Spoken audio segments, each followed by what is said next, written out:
పాలనని మానేసి ప్రజలకి మీరు ఏదైతే ప్రామిస్ చేశారో ఆ ప్రామిస్ని ఫుల్ఫిల్ చేస్తూ ఈ రాష్ట్ర పరువుని కాపాడమని చంద్రబాబు నాయుడుకి, లోకేష్కి, పవన్ కళ్యాణ్కి తెలియజేసుకుంటున్నాం. ఎందుకంటే పవన్ కళ్యాణ్ గారు ఏదో మత్తులో మాయలో ఉన్నారు. చంద్రబాబు నాయుడు మత్తు మాయలో. కనీసం దావోస్కి మిమ్మల్ని తీసుకెళ్ళలేదు అంటే మీరు వెళ్తే పెట్టుబడులు రావని మిమ్మల్ని తీసుకెళ్లేదా పవన్ కళ్యాణ్ గారు? లేదా గతంలో మీరు ఒక ఇంటర్వ్యూలో దావోస్కి వెళ్ళటం వేస్ట్, దానివల్ల రూపాయి ఉపయోగం లేదని మీరు ఇచ్చిన ఇంటర్వ్యూ వల్ల తీసుకెళ్ళలేదా? లేదా పవన్ కళ్యాణ్ వస్తే లోకేష్కి ఇంపార్టెన్స్ తగ్గిపోతుందని తీసుకెళ్ళలేదా? ఇది మాకు చెప్పకపోయినా పర్లేదు, కనీసం పవన్ కళ్యాణ్కి జనసేన కూలీలకి చెప్పాల్సిన అవసరం ఉందని కూడా ఈ సందర్భంగా తెలియజేసుకుంటున్నా. ఎందుకంటే అంత పెద్ద వేదిక మీద లోకేష్ సీఎం అయితే బాగుంటుంది, డిప్యూటీ సీఎం అయితే బాగుంటుంది అని ఎలా భజన చేశారో, ఆ భజన చూసి పారిశ్రామికవేత్తలు ఎలా అవాక్కయ్యారో కూడా అందరూ గమనించారు. సో చంద్రబాబు నాయుడు గారు మీరు వచ్చి 7 నెలల కాలం అవుతుంది. ఈ రాష్ట్ర పరువు ప్రతిష్ట దిగజార్చే విధంగా మీరు పరిపాలిస్తున్న విషయాన్ని ఇప్పటికైనా గుర్తించండి.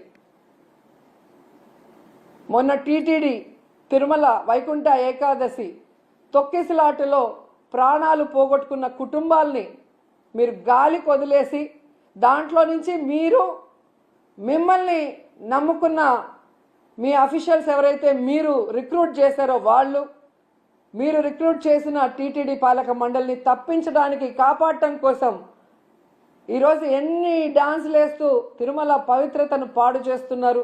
లడ్డూ విషయంలో ఎలా ఈ తిరుమల పవిత్రతను పాడు చేశారు. అలాగే మహిళల మీద ఇన్ని అఘాయిత్యాలు, ఇన్ని అత్యాచారాలు, హత్యలు జరుగుతుంటే కూడా మీరు దాన్ని ఎవరి మీద నెట్టాలి, ఏ పార్టీ మీద నెట్టాలన్న ప్రయత్నం చేస్తున్నారే తప్ప వాటికి అడ్డుకట్ట వేయకపోవటం ఈ రాష్ట్ర ప్రజలందరూ కూడా గమనిస్తున్నారు.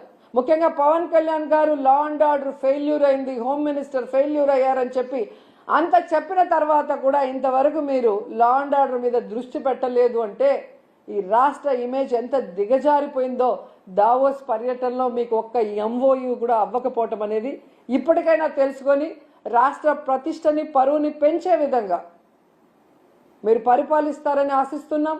అలాగే ఈ రాష్ట్రంలో తప్పుడు కేసులు, ఈ రాష్ట్రంలో మీకు నచ్చని వాళ్ళ మీద ఏదో రకంగా కక్ష సాధింపు చేయాలి అంటే అది కరెక్ట్ కాదు. ఎందుకంటే ఎప్పటికీ మీరు ఉండరు. రాబోయే కాలంలో జగన్మోహన్ రెడ్డి గారు ఖచ్చితంగా ముఖ్యమంత్రి అవుతారు. ఎందుకంటే ఇప్పటికే ప్రజలు మీకు ఓటేసిన దానివల్ల వేసిన వాళ్ళు బాధపడుతున్నారు.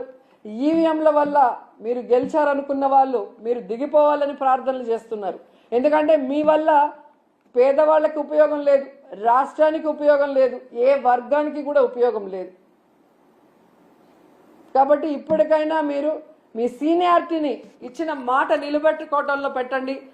ఈ రాష్ట్రంలో పుట్టినందుకు 4 సార్లు ముఖ్యమంత్రిని మిమ్మల్ని చేసినందుకు ఈ రాష్ట్ర ప్రజలకు ఇచ్చిన వాగ్దానాలు నెరవేరుస్తూ ఈ రాష్ట్ర ప్రతిష్టని పెంచే విధంగా ముందుకు వెళ్ళండి. ఇప్పటికైనా అబద్ధాలు చెప్పడం మానేయండి అని కూడా ఈ సందర్భంగా తెలియజేసుకుంటూ, నిజంగా ఈరోజు ఒక్క ఎంఓయూ కూడా జరగకుండా వీళ్ళు తిరిగి రావటం వీళ్ళకి సిగ్గు అనిపించడం లేదేమో కానీ ఈ రాష్ట్రంలో ఉన్న ఒక ప్రజల్లాగా, అంటే ఒక ఓటర్ లాగా లేదా ఒక లీడర్ లాగా మేమైతే పక్క రాష్ట్రాల వాళ్ళ ముందు మొహం చూపించలేక సిగ్గుపడుతున్నాం. గతంలో ఎలాగైతే బాబు వస్తే జాబ్ వస్తుందన్నాడు, కేవలం వాళ్ళ బాబు లోకేష్ బాబుకే ఎమ్మెల్సీ ఇచ్చి మంత్రిని చేసుకున్నాడు. ఇప్పుడు 20 లక్షల మంది అబ్బాయిలకంతా ఉద్యోగం ఇస్తాం లేదా నిరుద్యోగ భృతి ఇస్తామన్నారు. 7 నెలలు అయింది, ఒక ఉద్యోగం లేదు, నిరుద్యోగ భృతి లేదు. మళ్ళీ వాళ్ళ కొడుకు లోకేష్ బాబుకు మాత్రమే మంత్రిగా ఉద్యోగం ఇచ్చారు. సో ఈ రాష్ట్ర ప్రజలు బాగా గమనించండి. మీకు మంచి చేసిన వాళ్ళని, మీకు మంచి చేయాలని తాపత్రయపడే వాళ్ళని ఇప్పటికైనా గుర్తించి ఇలాంటి కూటమి నాయకులు చెప్పే అబద్ధాలకి, కుట్రలకి, కుతంత్రాలకి మీరు నమ్మి బలవద్దని కూడా అందరికీ కోరుకుంటున్నాను.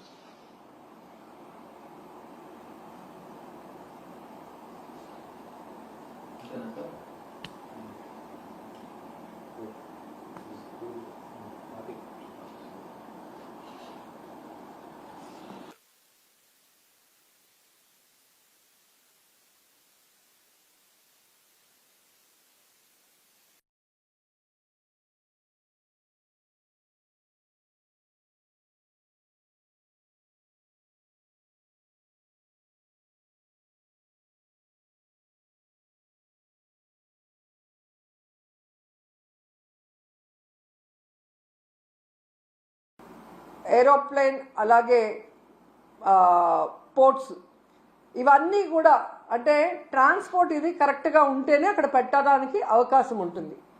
మీరు చూస్తే జగన్మోహన్ రెడ్డి గారు ముఖ్యమంత్రిగా ఉన్నప్పుడు ఇవన్నీ కూడా ఎంత చక్కగా చేశారో మీ అందరూ కూడా గమనించవచ్చు. లా అండ్ ఆర్డర్ ఏ విధంగా మెయింటైన్ చేశారు, అలాగే మీరు చూస్తే సచివాలయ వ్యవస్థతో ఎలా పారదర్శకంగా పరిపాలించారు, అలాగే